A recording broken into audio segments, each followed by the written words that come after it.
ओम नमः शिवाय, शिवजी सदा सहाय। ओम नमः शिवाय, गुरुजी सदा सहाय। यमदूतों से मुक्ति। श्री नरेश खंडेलवाल की पत्नी, जो 30 वर्ष से कुछ अधिक की रही होंगी, को ज्वर हो गया था। पता लगा कि उसे डेंगू ज्वर था और उसके गुर्दे प्रभावित हुए थे।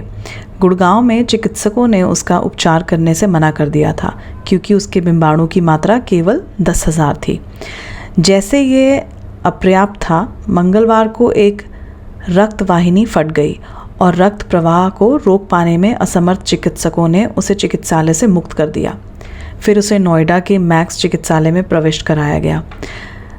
नरेश के भ्राता गुरुजी के भक्त थे। यह घटनाएं देखकर वह और उनकी पत्नी अत्यंत उद्विग्न हुए और उन्होंने गुरुजी के एक अन्य अनुयायी को फ़ोन किया और पूछा कि क्या वह उस दिन मंगलवार को ही गुरुजी के दर्शन कर उनको समस्या से अवगत करा सकते हैं। उन्हें बताया गया कि गुरुजी तो स्वयं ईश्वर हैं, वह अपनी शरण में आए हुए किसी को भी कष्ट नहीं होने देंगे। इस अवधि में मैक्स के चिकित्सकों ने भी हाथ खड़े कर दिए। बृहस्पतिवार को नरेश गुरुजी के पास आए। जैसे वह गुरुजी के चरण स्पर्श कर रहे थे, वह अपने को रोक नहीं पाए और उन्होंने गुरुजी को बता दिया कि उनकी पत्नी डेंगू से पीड़ित है।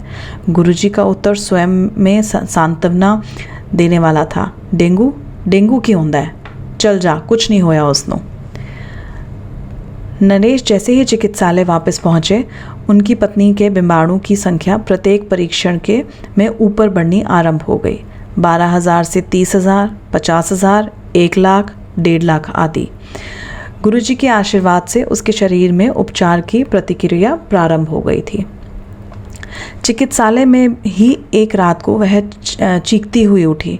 उसके आसपास सबने पूछा कि क्या हुआ। उसने स्वप्न देखा था कि 3 काले मनुष्य उनको खींच कर ले जा रहे थे और वह बचाने के लिए पुकार कर रही थी, किंतु उसके सब और खड़े हुए समूह में से कोई कुछ नहीं कर पा रहा था। फिर उसने गुरुजी को पुकारा, वह आए, यमदूत चले गए और वह बच गई। यह स्वप्न उसने 2 बार देखा और उसे प्रतीत होने लगा कि उसे गुरुजी ने ही जीवन दान दिया है। केवल वह ही ऐसा कर सकते हैं। 1 सप्ताह में उसे चिकित्सालय से मुक्ति मिल गई और फिर उसके गुर्दे ठीक करने के लिए उसे डायलिसिस पर डाला गया। आज वह माँ, पत्नी और बेटी तीनों की भूमिका निभा रही हैं। गुरुजी ने यह यमदूतों को वापस भेज दिया था। क्या कोई और ऐसा कर सकता है? नरेश खंडेलवाल, गुड़गांव द्वारा कथित। ओम नमः शिवाय, शिवजी सदा सहाय। ओम नमः शिवाय, गुरुजी सदा सहाय।